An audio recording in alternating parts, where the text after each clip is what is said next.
This job, whatever branch of this field you go into, comes with a responsibility. I don't know if Dara has told you anything about responsibility yet. You're a bit too young for the R word, in truth. Responsibilities right now are probably down to what you put in your mouth and who you put in your bed, and that is absolutely okay. But responsibility is very, very important in communication. Responsibility is something that will come more and more to you with life. It's a rucksack that's placed on your back without any warning and slowly filled as you go through the years, filled with tax and relationships and children and angst and guilt and all kinds of stuff. It's all good fun. But as a journalist, a good journalist, his or her bag of responsibilities is something that you have to take very seriously, your professional responsibilities. You probably don't even think of me as a journalist, but I hope that I am. A journalist is a storyteller. Not a teller of fictional stories, a teller of how it is, a reporter, quite literally a reporter of events. The very first journalist, 490 BC, was a guy called Phidippides. Does anybody know what Phidippides is famous for? If I told you that he had to run 26 miles in order to do his reporting, would you know what he was famous for? Olympics. Yeah. So he was the guy, the Greek messenger, who ran 26 miles from the Battle of Marathon back to Athens to tell the Greeks who had won. It was Greece versus Persia, the Battle of Marathon. And when Phidippides arrived in Athens, he collapsed and died, but not until he had delivered his report. His report on the battle, which was simply the words "nen ike kamen," which translated meant "we have won." Now, Phidippides was the first journalist, but he wasn't a very good journalist, because if he'd known he was dying, he should have known his audience. And the audience were both Greeks and some Persians. So for a moment, they weren't quite sure who he meant when he said, "we have won." But that, in a sense, was his job.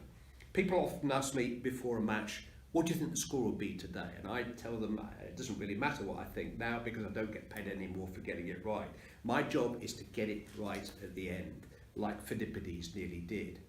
He answered the first question a reporter or a journalist must ask themselves: what is the story here? My first boss in television sport asked me that question until it kept me awake at night. I could make a beautifully crafted 3-minute film report with interviews, goals, arty camera pounds, chilled music, and all he would say when he watched it, "Yeah, but what was the story?"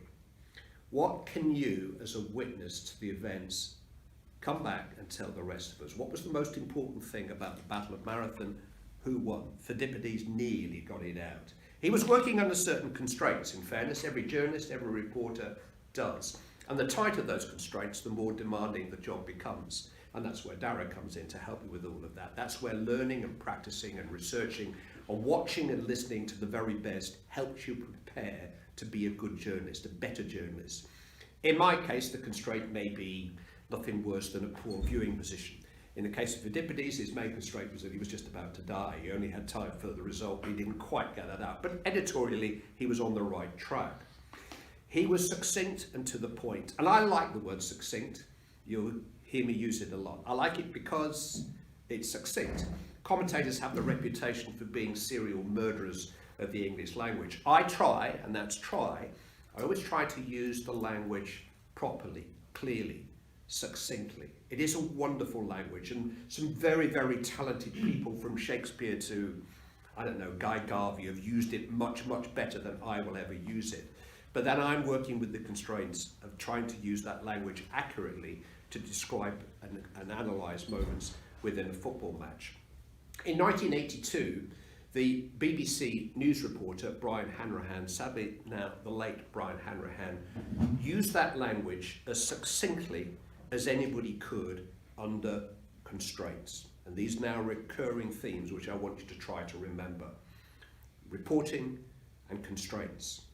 He was allowed to broadcast from the deck of the British warship HMS Hermes during the Falklands War. He was allowed to broadcast, but under great constraints. War reporters have the impossible job of assessing the information that's given to them by violently conflicting sources. Propaganda is the language of war.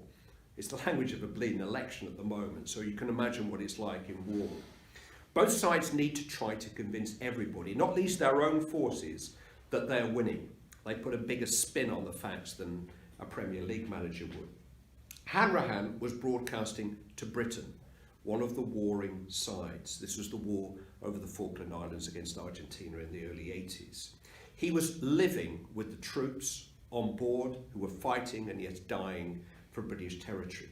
The temptation to glorify and over-dramatise what he was witnessing must have been overwhelming. He had a captive audience, a committed audience, anxiously waiting at home for news not just of how we were going in the war, but news of personally loved ones, people they knew.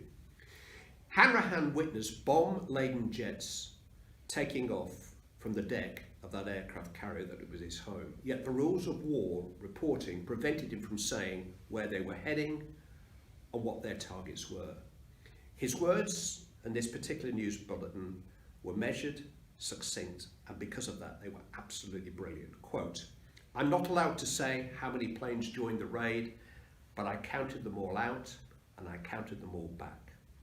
Shiver goes down my spine just reading those words. In that one understated sentence, he told the nation and he told the relatives all they needed to know. No planes down. It wasn't quite we won, but there was a hint of we were winning, but done in a journalistic way.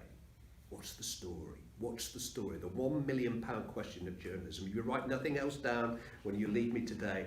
Write down what's the story, because it's your job as a journalist to tell the story, to gather the information, to edit out the misinformation and the sidetracks, to listen to the briefings, yeah, but then check the facts and ask questions, to strip the issue down to its bare bones, and then to put flesh on those bones, layer by layer, that your public can consume. Ask your course leader here to show you a movie called All the President's Men. It was made in 1976. It's in colour, just. It's the story of the story that brought down a US president. How the reporters Bob Woodward and Carl Bernstein pieced together the newspaper story that revealed Richard Nixon to have overseen criminal activity. How they delved and probed to get sources and confirmations for their allegations. How their editor, Ben Bradley of the Washington Post, made them check and double check before going to print. The responsibility of unearthing the truth. It's a profile of the narrative of any news story, from a two-bit football match to a war story. The excitement and fulfillment of seeing it unfold and working on that story will be one of the greatest things that happens to you in your professional lives. It's gripping like any detective story, and this story really did happen. What was the story? The President of the United States lied to the people of the United States. They've got one who's still doing the same damn thing, and we've got one too, our bloody president. Journalism, good searching journalism, clear, inclusive communication have never been more important than they are today in this country. And I say that with some anger in my voice. I've said it publicly, that if the electorate are bored of politics at this moment, it's our fault. It's the media's failing that we've allowed them to become bored. The stupid thing is that I'm commentating on 3 football matches in the next 6 days that will actually mean more to a lot of people than the election or Brexit. It's not right, shouldn't be that way, but it's true.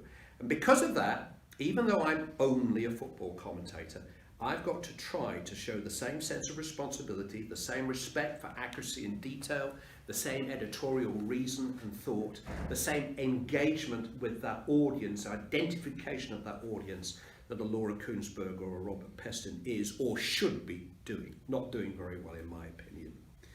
The brief will be different on Wednesday and Thursday when I'm commentating on television for Amazon Prime than when I'm commentating next Saturday on TalkSport on radio, because the audience will be different in several different respects. So the job of serving that audience is different, and that is our job.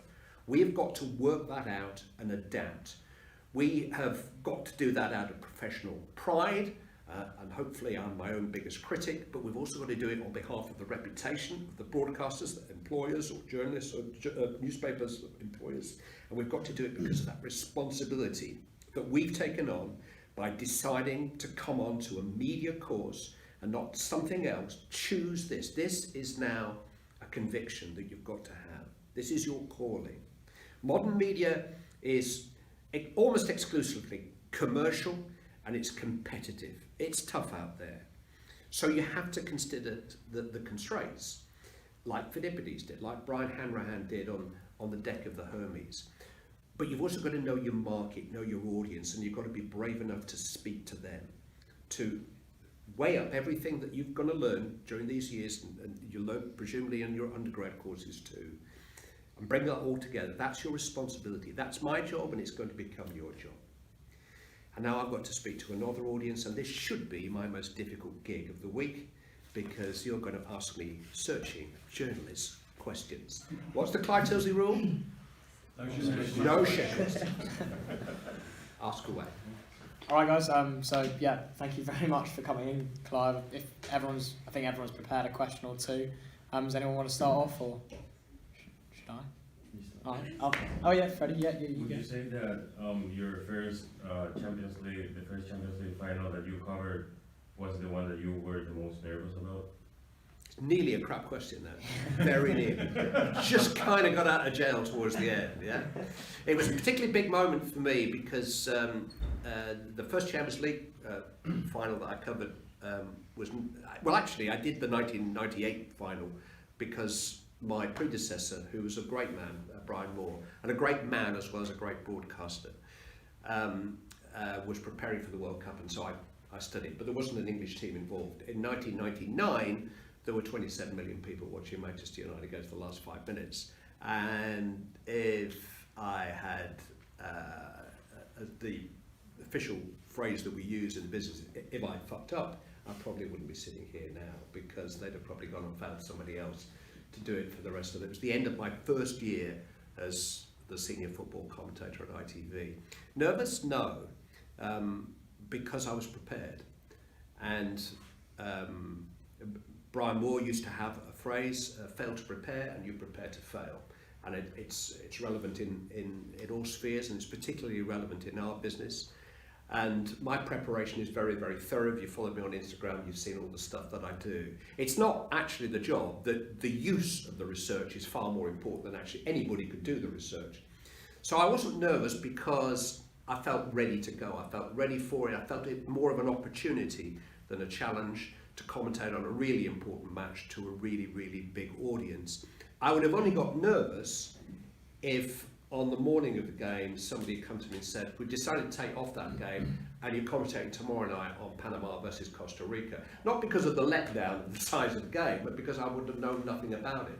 You know, I'd spent whatever, a week or two preparing to be ready for that game. So no, I wasn't nervous. I saw it as an opportunity. Clive, I'll ask one, guys, if that's all right. You've spoken previously about kind of the art of communication.